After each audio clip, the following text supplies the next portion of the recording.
বৈষম্য বিরোধী শিক্ষার্থীদের আন্দোলনের মুখে চট্টগ্রামের পটিয়া থানার ওসি আবু জায়েদ মোহাম্মদ নাজমুন নূরকে প্রত্যাহার করা হয়েছে।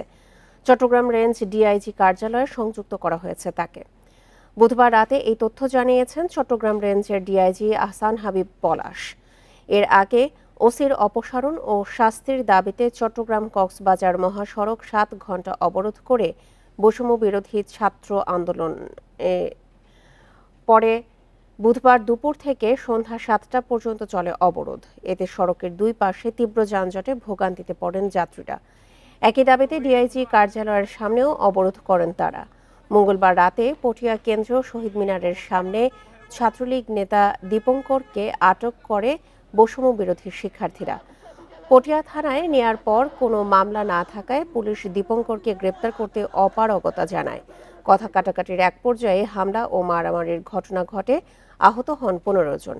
তাদের মধ্যে ৪ জন চট্টগ্রাম মেডিকেলে ভর্তি রয়েছেন।